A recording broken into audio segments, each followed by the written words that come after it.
খানাকুলে vote প্রচারে বেরিয়ে chop ভাজলেন Trinamool প্রার্থী মিতালি বাগ।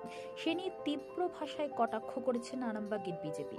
মুখ্যমন্ত্রী মমতা বন্দ্যোপাধ্যায়ের অনুপ্রাণিত চপ শিল্পকে উৎসাহিত করতে আরামবাগ লোকসভা কেন্দ্রে তৃণমূল কংগ্রেসের প্রার্থী প্রচারে বেরিয়ে চপ ভেজে দেখালেন। বিজেপি নেতৃত্বের দাবি, প্রার্থী দিশা দেখাচ্ছেন যে আগামী দিনে চপ ভাজতে হবে। শোনা যায় রাজ্যের শিল্প নিয়ে কথা উঠলেই বিরোধীদের দিদির চপ শিল্প বলে কটাক্ষ করতে শোনা যায় বিরোধীদের গলায়।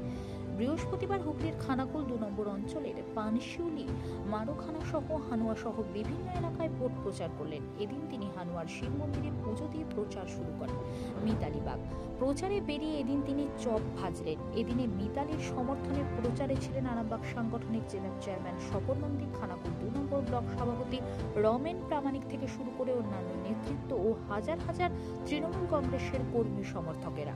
আমাদের আজকে প্রার্থী খানাকুল ২ নম্বরে ওই যে হানুয়া শিব মন্দির আছে, ওখান থেকে সকাল ৮টায় উনি প্রচার আরম্ভ করেছেন।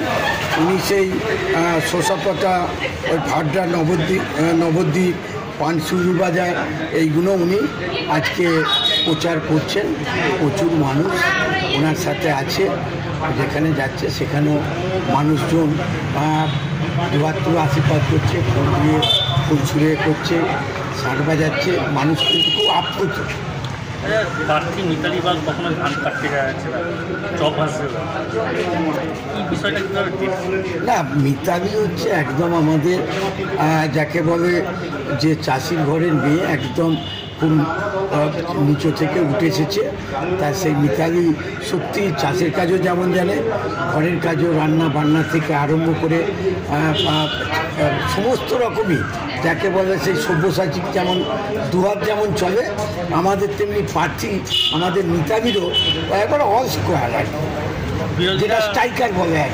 বিরোধীরা বলছে, অভিযোগ তুলছে যে দিনমনে একসময় চপ শিল্পের কথা বলে হাইকোর্টের রায় বেরিয়েছে, অনেকে চাকরি বাতিল হয়েছে। ওটা হচ্ছে আপনারা জানেন যে কোর্টের ব্যাপার এখন হচ্ছে আমাদের প্রার্থী যেটা প্রচার চলছে সেইটা নিয়ে আপনাদের বলছি।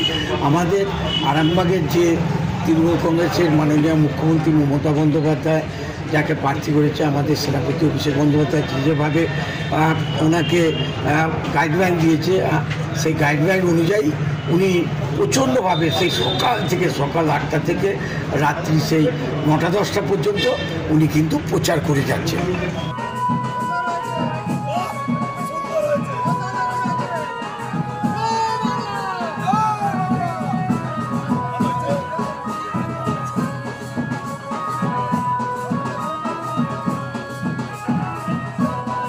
প্রার্থী দিশা দেখাচ্ছেন যে আগামী দিন আপনাকে চপ ভাজতে হবে, একটা গ্র্যাজুয়েশন ইংলিশ MA হয়ে চপ ভাজতে হবে, আপনাকে খড় কাটতে হবে, আপনাকে ধান কাটতে হবে, আপনাকে গোবর দিতে হবে, আপনাকে জমিতে ধান নিতে হবে।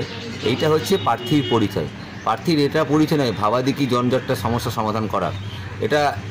এটা সমাধান করার ক্ষমতা নেই যে এখানে একটা পাড়া পুরো ভোটটা বয়কট করছে।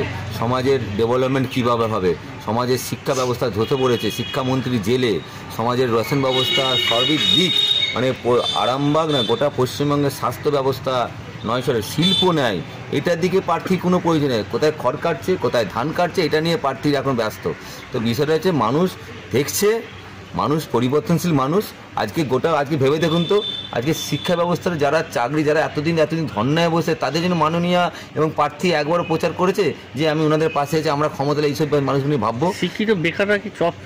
হ্যাঁ, ওই তো টোটো চালাবে, চপ ভাজবে, খড় কাটবে, ধান কাটবে, ওইটাই প্রমাণিত করে দেখাতে চাইছেন যে প্রার্থী এগুলো করছে, মানে ওদেরকে এইটা করতে হবে।